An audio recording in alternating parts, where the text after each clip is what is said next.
Scotty nilamon ang tatlong depensa ng TNT.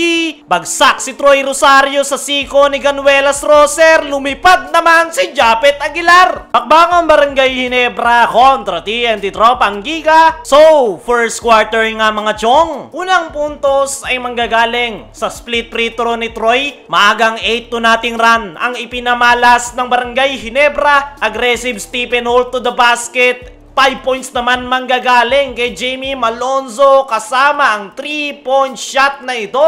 Kaya naman, maagang napatawag ng timeout si Coach Shot. Early 8-point lead para sa Barangay Ginebra. Matapos ang timeout na yan, nagpatuloy pa yung run ng Ginebra. Kinain ni Scotty yung tatlong depensa ng TNT. Ganda pa ng hanap niya kay Japet sa ilalim. Under 7-minute mark nang makapunto sa wakas ang TNT 3-point shot ni Simon Enciso. At as expected, naglaro na si Jordan Heading. Agad na nagparamdam, ganda ng pasa kay Ganuelas Roser. Pero hindi nagpatinag ang Ginebra, lalo na si Japet. Ganda ng spin cycle, inulit niya pa yan sa kanyang end one play. Pero etong si Simon Enciso ang pilit na umaangat sa TNT. Matapos yan, bagsak si Troy Rosario. Matapos si Kuhen ni Brandon, thrown out ang loko. Nagtuloy-tuloy pa rin. Mainit si Japet Aguilar. Grabe ang haba ng hook shot and one play. Ganda pa ng depensa ng Ginebra. Nakatakbo tuloy sa kabilang dulo si RJ.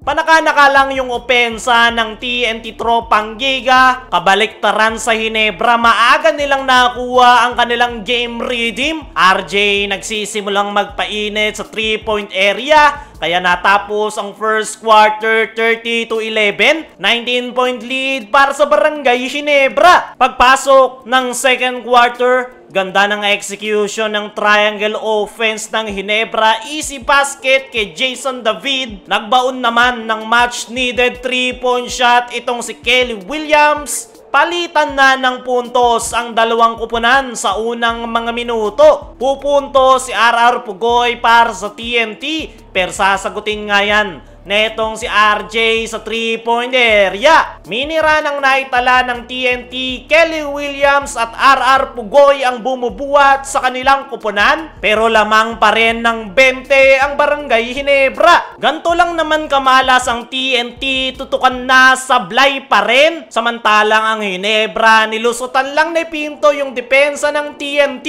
Pero nagsisimula ng iparamdam ni Heading yung kanyang offensive side. Attack to the basket at 3-point shot. Pero agad ngayang sinagot ni RJ Abarrientos. Namamagana yung 24-point lead ng Barangay Ginebra. Jordan Heading ginagawa na ang lahat para sa kanyang kupunan. Pero Japet taking his flight, lumipad, posterize si Poy Eram. Nagpahabol pa ng buzzer beater 3 etong si Stephen Holt. Kaya natapos ang first half 54-27. 27-point lead para sa Barangay Ginebra. Leading scorer si Japet with 14. Jordan Heading naman with 7 para sa TNT. Pagpasok ng third quarter, 5-2 nating run ng panimula ng Ginebra. Pinuenas pa sa second chance point si Japet. Fast break opportunity naman para kay Jamie Malonzo. Paunti-unti ay pumapasok na yung opensa ng TNT Tropang Giga. Pero sinasagot nga yan ni Japet. Perimeter jumper. Pero itong si Glenn Gobontin,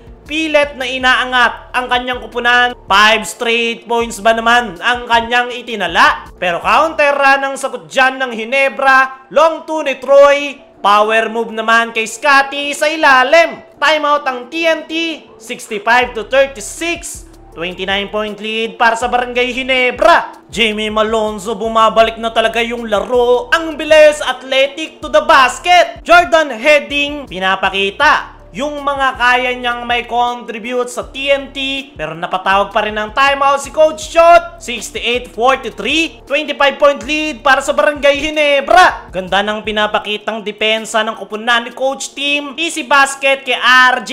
Pero si Calvin Oftana umiinit na. 7 straight points. Pero pamatay sunog. Etong si Stephen Holt, kalusot sa ilalim kaya natapos ang third quarter. 74-50. 24-point lead para sa Barangay Ginebra. Pagpasok ng 4th and final quarter, mainit si Calvin of Tana. Mini-run kasama si Kelly Williams, 3-point shot. Pero may pansagot ang Ginebra, 3-point shot ni RJ Abarrientos. Hindi naman nila maabot yung jumper ni Japet. Pero etong si Calvin of Tana, pilit na inaangat ang kanyang kupunan. Pero every points ng TNT ay may sagot ang Ginebra. RJ Abarrientos, 3-point shot naman netong si Stephen Holt. Sinubukan pang humabol ng TNT sa dulo, pero nasaktan pa nga si Poy Eram. Tuloy-tuloy pa rin yung mainit na opensa ng Ginebra. Kaya naman, sila ang kukuha ng panalo.